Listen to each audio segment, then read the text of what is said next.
প্রথমত একটা image open করি আমরা। ধরে নেন আমরা এই ইমেজটা ব্যবহার করতে চাচ্ছি, দিস ওয়ান। ওকে, প্রথম কাজ এটাকে কন্ট্রোল জে, একটা কি করলাম, কপি করলাম, অফ করে দিলাম। এবার নিচে আমাদের কি দরকার, নিচে আমাদের এই মডেলটা দরকার, নিচে অ্যাকচুয়ালি আমাদের কি দরকার, ব্যাকগ্রাউন্ড দরকার। কি দরকার, ব্যাকগ্রাউন্ড। অথবা আপনি একটা কাজ করতে পারেন, আপনি আগে ব্যাকগ্রাউন্ডটা রিমুভ করে নিতে পারেন। ব্যাকগ্রাউন্ডটা রিমুভ করে নেন কীভাবে, ওই যে কোনো একটা সিলেকশন টুলে গিয়ে সিলেক্ট অ্যান্ড মাস্কে গিয়ে আপনি যদি ওকে বলেন যে সিলেক্ট সাবজেক্ট, ও আপনার সাবজেক্টটা সিলেক্ট করে, এরকম এগুলোতে তো 100% পারফেক্টলি করবে এইসব জায়গায়। হ্যাঁ, ফিদার দিতাম না, মনে আছে 0 পয়েন্ট ফিদার, পেন টুল দিয়ে একে রাইট ক্লিক করে ফিদার দিতাম না, এটা এখানে কিন্তু আছে। ফিদার 0 রাখে আপনি ওকে দেন, এই যে কাজ শেষ, রাইট ক্লিক করে মাস দেন। তার মানে যদি পিকচার কোয়ালিটি হাই হয়, আপনি এটা এই মুডেও কি করতে পারবেন। তারপরও যে মুডে করেন না কেন, কিছু না কিছু ঝামেলা থেকেই যায়। বেস্ট হচ্ছে কি পেন টুল, পেন টুলেই বেস্ট পারফর্ম করবে এই জায়গায়। আচ্ছা, একটা ব্যাকগ্রাউন্ড লাগবে, let's pick A background.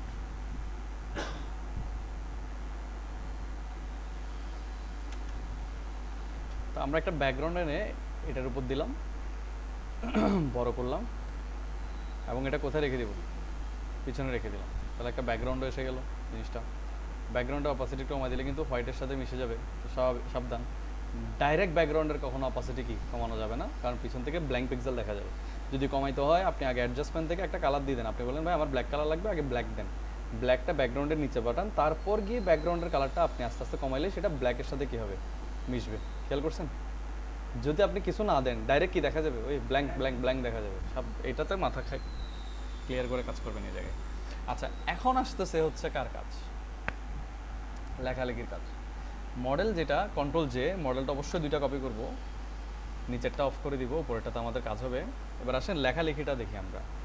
Ruler control R press করলে রুলার আসবে যাবে। রুলার আসলো, কন্ট্রোল আর প্রেস করলাম, ঠিক সেন্টার নাকের সেন্টার বরাবর একটা কি রুলার রাখলাম। আপনি ভিউতে যান, এখান থেকে গাইডে যান, গাইডে গিয়ে এটাকে অবশ্যই কী করে দেবেন, লক করে দেবেন, যাতে কোনো রকম ডিস্টারবেন্স না আসে। টাইপ টুলে যান, এখানে একটা কোটেশন লিখতে পারি আমরা। যেমন ধরেন আমরা এখানে এই জিনিসটা ডিজাইন করতে আছে, এটা আবার একটু ক্লোজ করি, জাস্ট ক্লিক হিয়ার।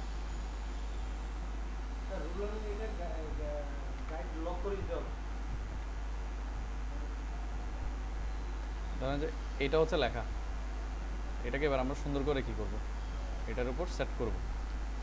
এখান থেকে এটা কপি করে নিই। ধরেন আমরা প্রথমত চাচ্ছি হচ্ছে এলে লাইফ লেখাটা আমরা অ্যাডজাস্ট করতে যাচ্ছি, কাট করলাম।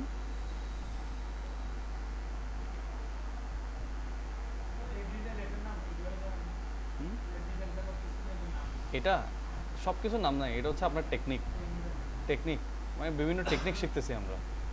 আচ্ছা, এখন আমি এখানের মধ্যে এটাকে আগে বড় করে নিই, এরপর এখানে লিখলাম লাইফ লেখাটা। লেখার পর মুভ টুল দিয়ে আপনি এটা কী করে নেন, বড় করে নেন। ফন্ট ইউজ করবেন সেটাও আপনি ঠিক করে নেন। ধরেন আমরা চিন্তা করলাম যে জোসেফিন সেন, এখন আমরা এটাকে বড় হাতে লিখব।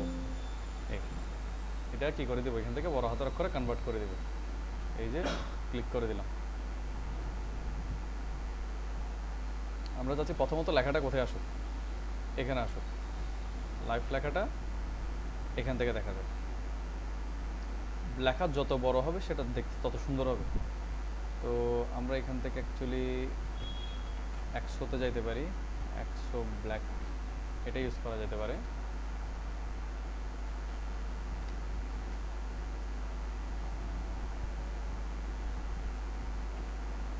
ইজি মেথড হচ্ছে এই লাইফটাকে কন্ট্রোল জে প্রেস করে কি করবেন, ডুপ্লিকেট করবেন। ডুপ্লিকেট করার পর ওটাকে একটু নিচে আনেন, টাইপ টুল দিয়ে এডিট করে ওই সেম লেখাটা এখানে কি করেন, অ্যাডজাস্ট করেন।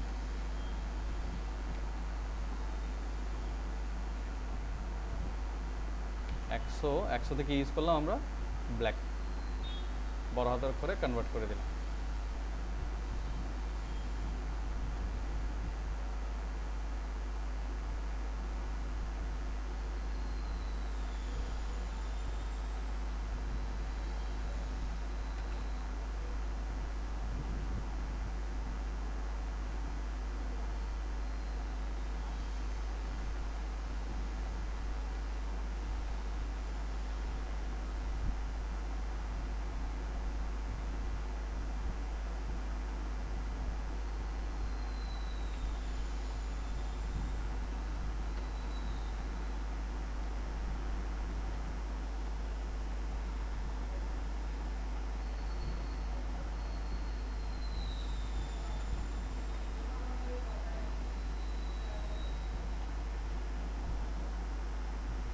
ধরেন এবার এটাকে আমরা একটু ইচ্ছে করে স্টিচ করে দিচ্ছি।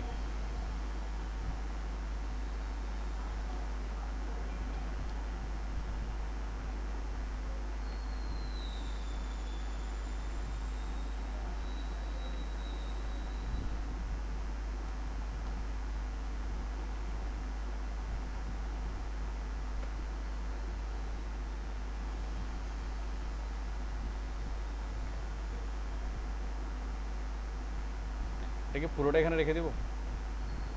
ধরেন আমরা চাচ্ছি যে হাফ হাফ করব। এখন লেসনটা কিভাবে রাখা যায়?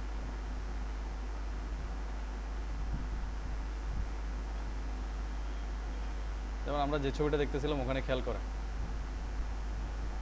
লেখাগুলো ভেঙে ভেঙে লিখছে জিনিসটা।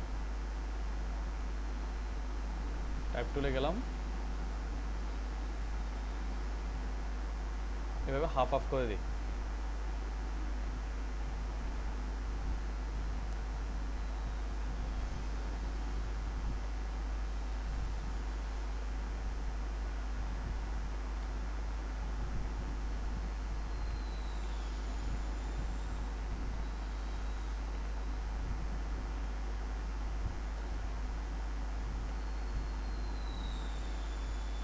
এবার এই লেখাটা বাদ দিয়ে দিলাম।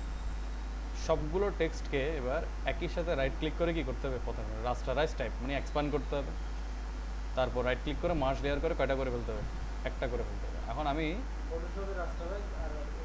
এক্সপ্যান্ড একই জিনিস। এখন দেখেন এটা দিয়ে কি চাচ্ছি, ট্রিকটা কোন জায়গায় দেখেন জিনিসটা। আমরা বললাম যে ফেসের এই অংশটার মধ্যে অন্য কোনো কিছু থাকবে না, খেয়াল করছেন? এখানে অন্য কোনো কিছু থাকবে না, এখানে শুধু কি থাকবে? লেখা থাকবে। এই জিনিসটা অনলি লেখা থাকবে এই জিনিসটা। এই আমরা আরেকটা কাজ করতে পারি, আমরা চাইলে এটা কিন্তু ওর ফেস বরাবরও সেট করে নিতে পারি।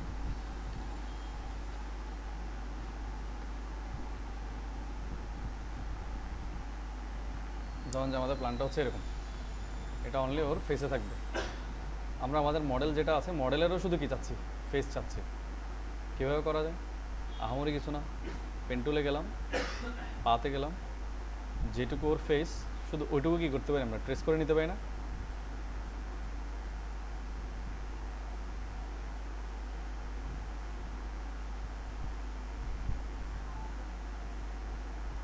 এই দেখেন কন্ট্রোল এন্টার, সিলেকশনে কনভার্ট হয়ে গেল, মাস্কে ক্লিক করলাম, মাস্ক হয়ে গেল। আচ্ছা মাস্ক কোথায়?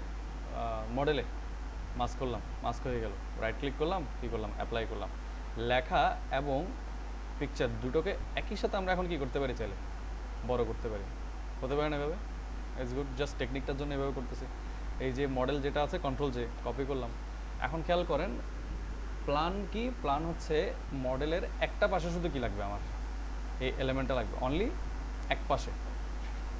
আমি যদি কন্ট্রোল ক্লিক করে এই লেখার সিলেকশনটা কী করি? অ্যাক্টিভ করি, লেখাটা এরপর কেটে দিতে পারবো, সমস্যা নেই। মডেলের একটা মডেলে আসলাম, এবার যদি মাস্কে ক্লিক করে খেয়াল করেন এখানে শুধুমাত্র কি ইমেজটাই ঢুকে গেল। মানে সিলেকশনটা অ্যাক্টিভ করে যখন মাস্কে ক্লিক করলাম পিছনের ইমেজটা অনলি কোথায়? ওই সিলেকশনের মধ্যে ঢুকে গেল। এখন আবার যদি আমরা নিচের ইমেজটা অ্যাক্টিভ করে দিই, মিশে গেছে না? এখন নিচেরটাতে সিম্পল একটা কাজ করতে হবে, জাস্ট না অর্ধেক লেখা তো অলরেডি কাজ করছে এই সাইডে, খেয়াল করেন না? এখানে অর্ধেকটা কাজ করছি না আমরা অলরেডি, এই সাইডে কাজ করে ফেলছি না? তাহলে নিচেরটার থেকে এই সাইডটা ডিলিট করে দিব। যে সিলেকশন বানালাম তারপর ডিলিট দিয়ে কী করে দিলাম? ডিলিট করে দিলাম। তাহলে দেখেন উপরের লেয়ার থেকে এটা আসতেছে, নিচের লেয়ার থেকে এটা আসতেছে, দুটো দিয়ে আপনি কী করে ফেললেন? ডিজাইনটা কমপ্লিট করে ফেললেন। ভিউতে গিয়ে এখন যদি আপনি গাইড থেকে কী দেন? ক্লিয়ার গাইড দেন, এই যে হয়ে গেল না? সিম্পল। আরও অনেকভাবেই করা যায়, জাস্ট একটা কি সিম্পলার টেকনিক দেখালাম আমরা। ওকে, সেকেন্ড কনসেপ্ট ডান।